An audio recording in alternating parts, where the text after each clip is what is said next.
morning, Stevie Daily Shaver. This morning, depression, why it's nothing to be sad about. Stay tuned. Real men shave their faces. Real men shave their faces. So, how to cope with depression? 1. Buy things. Shopping has been a cure for depression, or certainly a helpful way of getting through the day for a long time. If you've got RAID acquisition disorder, Blade, it's as well finished as any of my razors, including the Wolfman. In fact, let me go grab the Wolfie. Except for the slightly more pronounced engraving on it, particularly the cap. And that's the Wolfman here, and this is it. Indistinguishable, except he actually did his a fraction better. Just took some more time polishing, that's all. Now with the cap in, he has engineered this for perfect blade alignment, top or bottom. So as long as it's sitting in the grooves, it's aligned. Which goes to show attention to detail. All screwed in, ready to go. This morning I would like, haven't tried this yet. I had some, it's got some grapefruit in it. Very cologne grapefruit. I'm starting to split it up. I'm enjoying using this. Last night I conditioned it. Laid it straight from the tub into my bowl. Into the bowl. 3 steps, froth, broth and lather.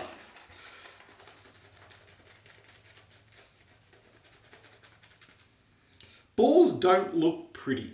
They don't fan pretty. They're just probably the ugliest of all the fibres you can shave with.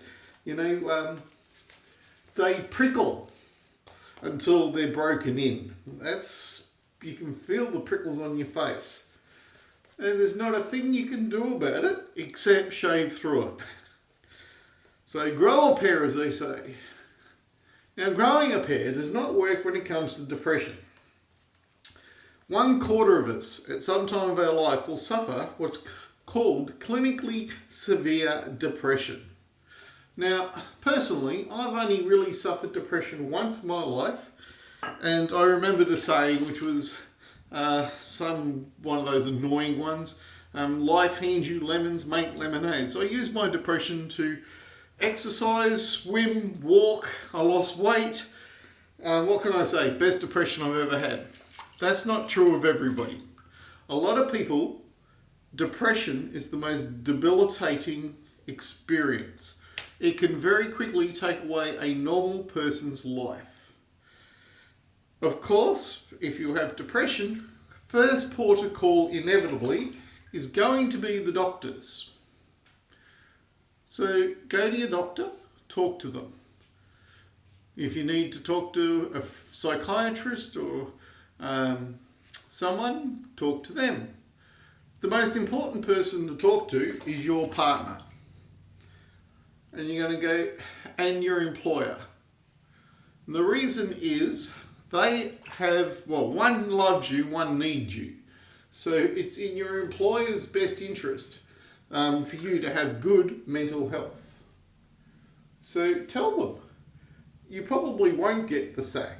You probably will be given the extra time you need, because this might come as a shock to you. We're all human, even your employer, and shit happens to us all. So you got to help people through it. There's just no other way around it. Now, medication.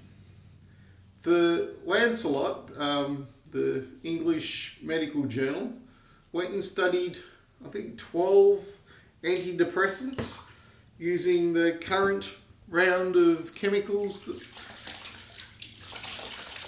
All except one were no clinically different from taking 2 Panadol. And that might sound absolutely strange, but The placebo effect, more than anything else, makes a difference. Now, normally the placebo effect does not make sense, but when it comes to your brain, it absolutely does. The problem is, if you're clinically depressed and you take a drug that isn't working, or you take a drug that has side effects, and one of the side effects of taking, and you Americans love your antidepressants, I swear they're like Smarties in America. I'm told that your TV is full of ads for them. Unbelievable. And they sell them from everything to your kids to your grandma. So pretty much Smartie time.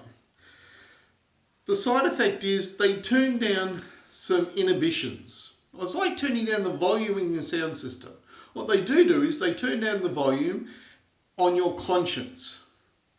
Probably because a lot of depression is caused by inner conflict, dealing with issues from the past, dealing with current things, work, friends, employment, money, sex. Let's be honest, it fucks us all up one stage or another. So by turning down the volume, unfortunately, one of the effects of antidepressants is people are a lot happier when they commit suicide on it. And suicide rates around the world has gone up. SRIs, I think, is the main chemical in all the antidepressants. So, and you have to be aware of that. If you've got a good doctor, your doctor will tell you, this is here to turn down the volume. If you're on the wrong dose or the wrong antidepressant and you want to kill yourself, please come back and see me. This is a known side effect. It's in those brochures and that folded up bit of paper that was in there. Suicide is a guaranteed cure for life, right? Being dead solves all your problems. It pretty much ruins everybody around you and will probably result in them getting depression. So, not a good move. Being alive is the best thing ever. Anything that stands in the way of a good food, a good fuck, or a good time is bad. And the whole point of taking medicine is to get better, to enjoy life, to have a better day. So, are there any non-drug methods of tricking your brain into being happy? And the answer is, unusually, doctors only prescribe things that they can write prescriptions for. And they give little remarks that annoy the crap out of you. But the fact is, there's 3 ways to beat depression. 3! First way, and you've got to understand why these 3 work. It's the same reason why, even though SRIs predominantly are no better than taking 2 Panadol, the reason why they work is because your brain is the most marvellous piece of equipment in the galaxy. It's what sets us apart from the apes. See, if it wasn't for our brain, we would be animals, driven totally by needs and instinct. And we have brains, so we have the ability to reason. That means our brains have to run software. And certain things program your software. Growing up, interaction with friends and family programs your software. Now, like all computer programs, your brain has the ability to run bad software. This is software that's bad for you, that can really freaking balls up your life. Let's be honest. When your brain, from a headache, migraine, I get those. If your brain is screwing up your day, you need some tricks to reprogram it. Now, one of the problems with drugs is drugs turn down the volume, but the doctor tells you nothing about the most important step, which is reprogramming your brain. It's your brain. Nobody else can do it besides you. The other methods that they've discovered is electroshock method. And I've got to say, if you're thinking about shocking your brain, you might want to try these 3 ways first. Drugs are good for turning down the volume, but they don't reprogram your brain. Zapping your brain with electricity, which is there's 3 ways that science use. The first way is drugs. Second way is electroshock to the brain. And the third way is psychiatry, where you talk to someone. This third way is the only way where you can learn to reprogram your brain. But there's two other tricks that work. And the good thing about psychiatry is talking. It's free, it takes up all day. It's something that comes natural unless you're blind, deaf and dumb. So what are the other two ways you can reprogram your brain? Okay, so you've turned down the volume with some drugs. You're seeing a psychiatrist or a therapist. You talk to your boss. You got a little time off the days when you're having panic attacks or you're depressed. Okay, so what are you going to do? Well, most of us go, oh shit, I got a free day, and you go and enjoy yourself. Why wouldn't you?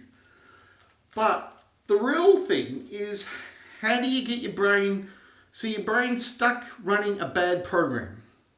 Well, there's two ways that you can unstick your brain. The first way that's safe is smell. I don't have any here. I have a small bottle of eucalyptus. Eucalyptus? Yeah, eucalyptus. Any strong scent. What it does is if you do a CAT scan of a person's brain that's smelling something, their brain, entire brain, lights up like it's Christmas. Put a bit on your finger, up your nose, and your brain will light up on that scent. What you've done is you've blocked all the receptors in your brain with scent. It works better than 2 Panadol, even for most headaches. My mum, who's the one that suggested I try this for headaches, was it peppermint? Lavender oil, sorry. The one for headaches, lavender oil. Bought a $10 bottle in the supermarket. And she told me it worked. She gave me some, rubbed a bit into my shoulders. I put a bit up my nose and I forgot I had a headache until the end of the night. When I remembered, I went over to my mum's and had complained about a headache. Lavender oil. Probably one of the best essential oils ever created for man. Okay, so you block your brain. Now what you're trying to do is teach your brain, if you associate depression with a strong scent, you can actually have the strong scent and get rid of the depression. The second way is music or listening to someone talk. As strange as this sounds, talking and listening to language is the other thing that fills up your brain. Most of our brain is built for language. We're built to interpret everything we see around us and to be able to describe it. Oh, that was warm. That tasted beautiful. That was a nice view. We can communicate verbally with others, and we can listen to other people, and we can create an image in our own brain from the description of others. Anybody who's read a book knows how this works. Okay, so you've turned down the volume on your bad feelings. You've blocked with a good scent your brain from being able to process. See, depression works like a wave, okay? A lot of people can detect the beginning of the wave. Sometimes some easy things will help you out. Get out of bed first thing in the morning when the sun comes up. Believe it or not, watching TV and using your laptops at night, particularly with blue light coming from your screen, is so bloody bad for you, you've got no idea. Ruins your REM sleep at night. You're programming your brain to function a way that it's never been designed to work in as long as humanity's been on this planet. So what's the next thing? Well, you've gone and maybe you put on some music, whack the earbuds in your ears, and while you're working, you have a bit of background music. This works really well. Music, listening to a talk show, something where the conversation changes. Now, the people who seem to do best with music and conversation are women over men. Okay? Men do okay with certain types of music. One of the problems is, and I'm one of these people, if I'm listening to a good bit of music, I'm listening to it. I can't work. So I couldn't listen to music and work at the same time. Now, what are you doing? You're associating a negative thing that's really destroying your life with a positive scent and positive sound. Which means without taking a pill, in future, because you reprogram your brain, it's all about reprogramming your brain. Reprogramming your brain one way or another is the only way you deal with feelings, depression, anger. You know, you have to learn these techniques it's your brain. Nobody else can climb inside your head and electrocuting the crap out of it. While it does work, causes short-term memory loss and can damage long-term ones too if you do enough of it. Man, you might as well start huffing petrol if you're going to go down that route. Your brain's the most precious thing that you've got, right? It sets us apart from every other creature. You got to learn how to take control of your brain. A hobby like shaving, if you're a man, can be an excellent way to cope with depression. It allows you to take some time. The scents in the bathroom, the coloured labels, the fact that you're communicating with other men out there in the world who will comment on whatever, come back. Your life is going to be better. Participating. Human beings were never designed to be alone. The reason why really rich people top themselves, you can be really, really rich and need nobody. Guess what? Human beings were a member of the monkey family and we were designed to pick nits off each other and munch on them and go, honey, that tastes really good. We're designed to do things for each other. We're designed to need each other. That's why societies always fall apart when they go one way or to the other extreme. Societies fall apart because at the end of the day, we're just a complicated monkey with feelings. Now, I know that hurts the Christians, and having been brought up one myself, it is better to accept that you're a monkey and work out what they do right, because you don't see them committing suicide. And you look at human beings, you go, maybe we need to learn a thing or two from our primate friends. Now, having said that, I don't suggest you climb into an animal enclosure for a mental health week. Look, I'm Stevie Daily Shaver. I don't suffer from depression because my brain's my own and I can program it. I can change my mind about anything. I just need to remember the things I need to do to keep good mental health. I want to share it. Mental health, good mental health affects friends, it affects family, it affects work colleagues, it affects your boss. It'll affect you one day.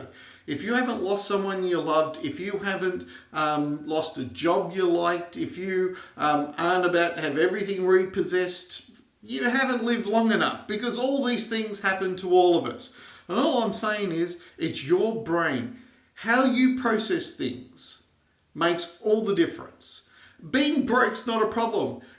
Having everything in your life repossessed and starting over, it's liberating. Okay, but you don't think that at the time. Oh, the world's going to fall down. You know what? You can live really well in the back of your car. Not for long. You can move up, you can move out, you can move on. It's all about going, man, I'd rather live in the boot of me car than in the hole in the ground.